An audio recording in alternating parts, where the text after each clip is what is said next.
Thank you very much, Mr. President. Ladies and gentlemen, good evening. Assalamu alaikum. Lovely to see you all here tonight. We are having a very entertaining night, are we not, with some very interesting things being said from the other side of the house tonight.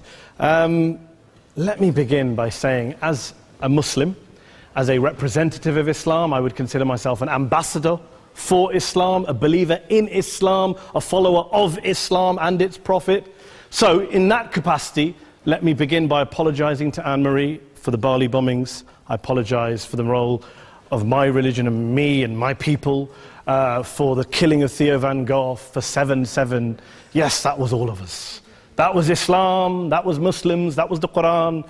I mean, astonishing claims to make in the very first speech tonight, on a day like today, where the Conservative Prime Minister of the United Kingdom is having to come out and point out that these kind of views are anathema.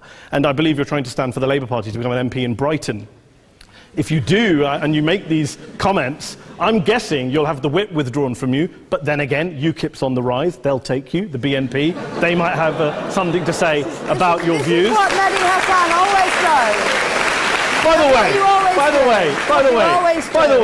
way, just on a factual point, since we heard a lot about the second speaker, about how backward we Muslims all are, on a factual point, you said that Islam was born in Saudi Arabia. Islam was born in 610 AD. Saudi Arabia was born in 1932 AD. So you were only 1,322 years off. Not bad?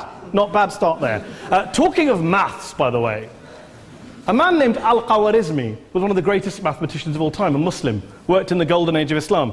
He's the guy who came up with not just algebra, but algorithms. Without algorithms, you wouldn't have laptops. Without laptops, Daniel Johnson tonight wouldn't have been able to print out his speech in which he came to berate us Muslims for holding back the advance and intellectual achievements of the West, which all happened without any contribution from anyone else other than the Judeo-Christian people of Europe. In fact, Daniel David Levering, the author of the Pulitzer Prize-winning historian and author of The Golden Crucible, points out that there would be no Renaissance, there would be no Reformation in Europe without the role played by Ibn Sina and Ibn Rushd and some of the great Muslim theologians, philosophers, scientists in bringing Greek texts to Europe.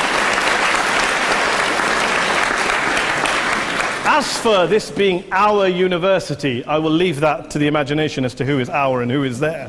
I studied here too. An astonishing set of speeches so far making this case tonight.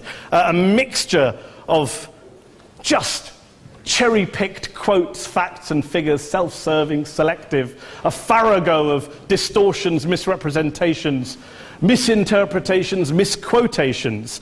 Daniel talked about my article in the New Statesman, which got me a lot of flack, where I talked about the anti-Semitism that is prevalent in some parts of the Muslim community, which indeed it is. Of course, I didn't say in that piece that it was caused by the religion of Islam. In fact, modern anti-Semitism in the Middle East was imported from, finish the sentence, Judeo-Christian Europe, where I believe some certainly bad things happened to the Jewish people. In fact, Tom Friedman, Jewish-American columnist in the New York Times, told me in this very chamber last week that he believed, had Muslims been running Europe in the 1940s, 6 million extra Jews would still be alive today. So I'm not going to take lessons in anti-Semitism from someone who's here to defend the Judeo-Christian values of a continent that murdered 6 million Jews.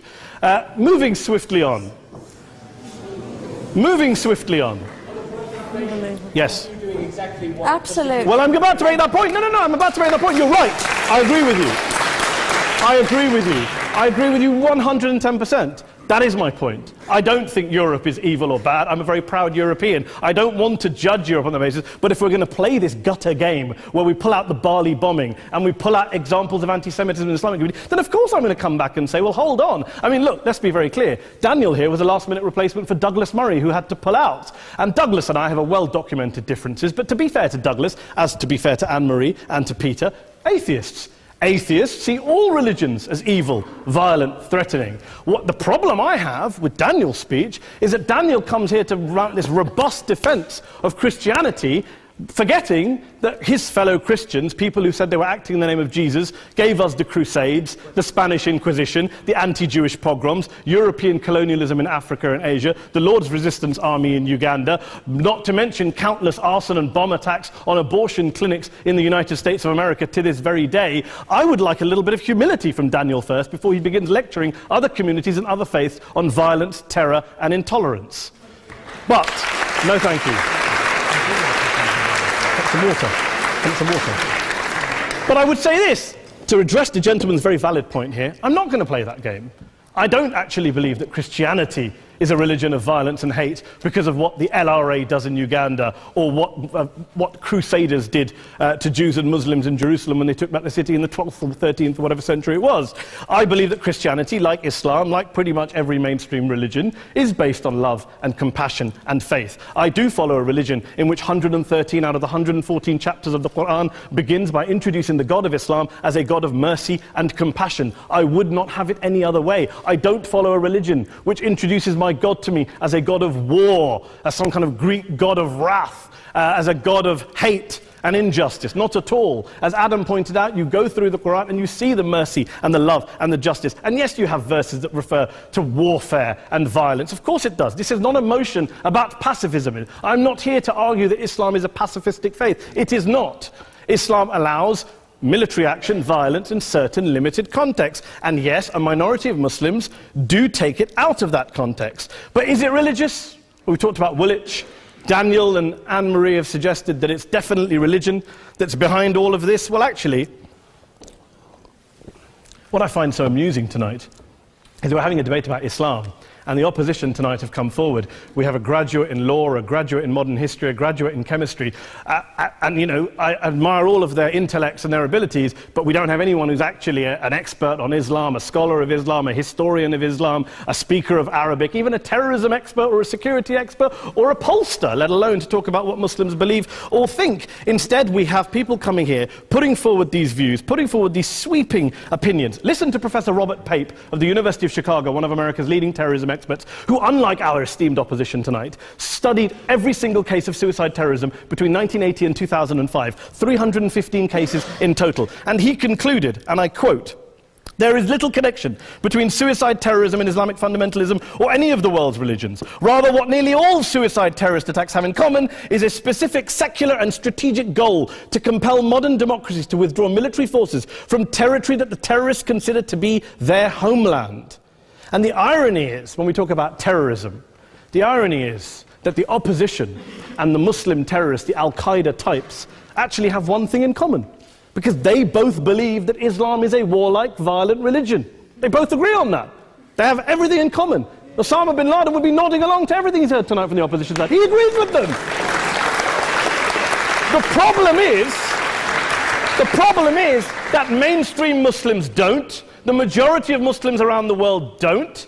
In fact, a gentleman here started quoting all sorts of polls. Gallup carried out the biggest poll of Muslims around the world, of 50,000 Muslims in 35 countries. 93% of Muslims rejected 9/11 and suicide attacks, and of the 7% who didn't, they all, when polled and focus grouped, cited political reasons for their support for violence, not religious reasons. And as for Islamic scholars and what they say, well, Daniel talks about our University of Oxford. We'll go down to Oxford Centre for Islamic Studies, get hold of a man named Sheikh Afifi al-Akiti, who is a massively well-credentialed and well-respected Islamic scholar, who has studied across the world, who in the days after 7/7 published a fatwa denouncing terrorism in the name of Islam, calling for the protection of all non-combatants at all times, and describing suicide bombings as an innovation with no basis in Islamic law. Go and listen to Sheikh Tahir al-Qadri, one of Pakistan's most famous Islamic scholars, who published a 600-page fatwa condemning the killing of all innocents and all suicide bombings unconditionally without any ifs or buts.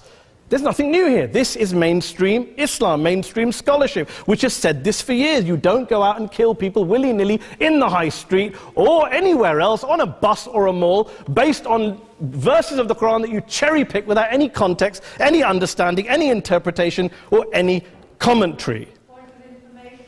Please. Well, it doesn't happen, apparently.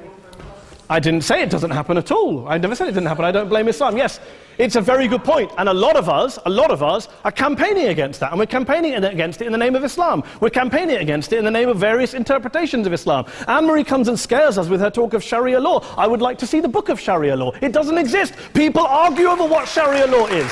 And you empower the extremists by saying there is only one version. You empower them all. I don't believe you took any interruptions, Anne-Marie, so I think you should stay there for a moment. Several countries. Here's what we're dealing with. Here's what we're dealing with. I took your point. Here we are dealing with a 1400-year-old global religion followed by 1.6 billion people in every corner of the world, a quarter of humanity, of all backgrounds, cultures, ethnicities. And yet the opposition tonight wants to generalize, stereotype, smear in order to desperately win this debate. And here's my question, if we're going to generalize and smear. If, okay, people say yesterday's bombers, and we've got to be careful, there's a trial going on, were yesterday's attackers, motivated by Islam? Big debate. I don't believe they were. Let's say they were. Let's say Faisal Shahzad, the Times Square bomber, was motivated by Islam. Let's assume, for sake of argument, that Richard Reeves, the shoe bomber, was motivated by Islam. If Islam is responsible for these killings, if Islam is what is motivating these people, and Islam is therefore not a religion of peace, a religion of war, then ask yourself this question: why aren't the rest of us doing it? Why is it such a tiny minority of Muslims are interpreting their religion in the way that the opposition claim they are? Let's assume there are 16,000 suicide bombers in the world. There aren't. Let's assume there are for the sake of argument. That's 0.001% of the Muslim population globally. What about the other 99.99% of Muslims who the opposition tonight either ignore or smear? The reality is that the rest of us aren't blowing ourselves up tonight. The reality is that the opposition came here tonight not worried about the fact that me and Adam might pull open our jackets and blow ourselves up tonight because we're followers of a warlike warrior religion which wants to take over Europe and Daniel's university. The issue is this. The issue is this. Unless the opposition can tell us tonight, and Peter Atkins is here, one of our great atheist intellectuals, can tell us tonight, they can answer this question tonight: why don't the vast majority of Muslims around the world behave as violently and aggressively as a tiny minority of politically motivated extremists? Then they might as well give up and stop pretending they have anything relevant to say about Islam or Muslims as a whole. Ladies and gentlemen, let me just say this to you. Think about what the opposite of this motion is. If you vote no tonight, think about what you're saying the opposite of this motion is. That Islam isn't a religion of peace, it's a religion of war, of violence, of terror, of aggression. That the people who follow Islam, me, my wife, my retired parents, my 6-year-old child, that 1.8 million of your fellow British residents and citizens, that 1.6 billion people across the world, your fellow human beings, are all followers, promoters, believers in a religion of violence. Do you really think that? Do you really believe that to be the case? They say that in the Oxford Union, the most famous debate was in 1933, when Adolf Hitler looked out for the result of the King and Country motion, where they voted against fighting for king and country, and Hitler was listening out for the result. Well, tonight, 80 years on, there are two groups of people around the world who I would argue are waiting for the result of tonight's vote. There are the millions of peaceful, non-violent, law-abiding Muslims both in the UK, Europe, Asia, Africa and beyond, who see Islam as the source of their identity, as a source of spiritual fulfillment, of hope, of solace. And there are the phobes, the haters, the bigots out there who want to push the clash of civilizations, who want to divide all of us into them and us and ours and their. Ladies and gentlemen, I urge you all not to fuel the arguments of the phobes and bigots. Don't legitimize their divisions. Don't legitimize their hate. Trust those Muslims who you know, who you've met, who you hear, who don't believe in violence, who do want you to hear the peaceful message of the Quran as they believe it to be taught to the majority of Muslims, the Islam of peace and compassion and mercy, the Islam of the Quran, not of Al-Qaeda. Ladies and gentlemen, I beg to propose this motion to the House. I urge you to vote yes tonight. Thank you very much for your time.